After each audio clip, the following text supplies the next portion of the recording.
A yeast starter is the go-to method to produce a large population of healthy and ready-to-perform yeast. In this video, we'll show you how to create one. Add a stir bar and a liter of water to a flask and heat it to boiling. We use and recommend the double boiler method for heating the flask. To set this up, you'll need a pot big enough to hold the flask with about 2 inches of water at the bottom.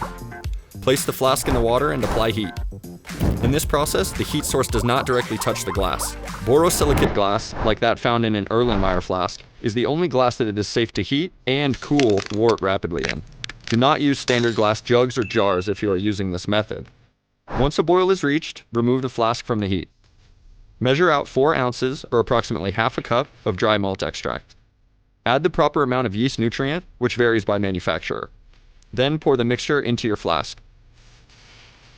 The steam from the flask may cause the powder to get very sticky, so be prepared to scrape out the last bit of the mixture from your measuring cup. Give the solution a good swirl to mix everything up before returning the flask to the pot.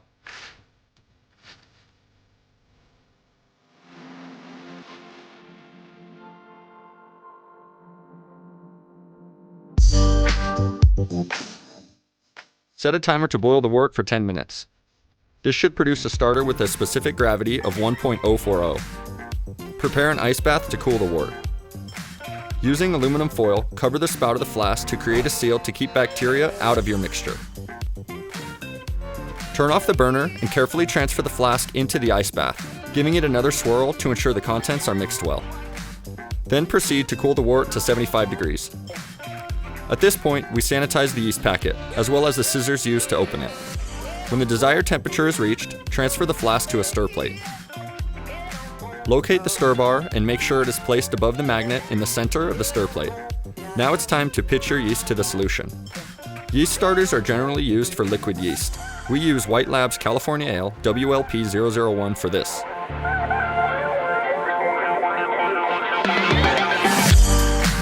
Reapply the aluminum foil to the opening of the flask and turn on the stir plate. The magnet in the stir plate will spin the stir bar, creating a vortex that will aerate the wort, which is essential for yeast to grow.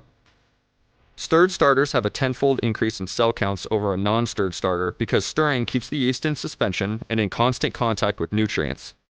There are 2 common ways to move forward. You can let the starter ferment for 12 to 18 hours, then aerate and pitch your starter to the full batch. This is done for higher gravity beers where you're trying not to spend extra money on 2 pitches of yeast and ensures the vitality of the yeast that you use. Use an external magnet to hold the stir bar in place so you don't pitch it into your wort. Give the solution one final swirl and pitch it into your fermenter.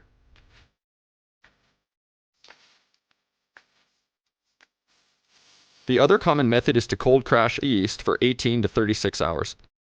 This allows separation to occur so that a yeast cake develops at the bottom of the flask. This method is ideal for light beers where flavor could be disrupted. Sanitize your siphon and remove the majority of the starter wort out of the container, leaving the yeast cake at the bottom. Use a magnet to immobilize the stir bar and stir the remaining solution until the yeast is detached from the bottom of the flask. Once the yeast is loose, it is ready to pitch to your full batch. Using a yeast starter is one of the most dramatic improvements you can make to your brewing process to ensure high-quality beer. If you like this video, give it a thumbs up and tell us what you think in the comments below. Subscribe to our channel for more homebrewing videos.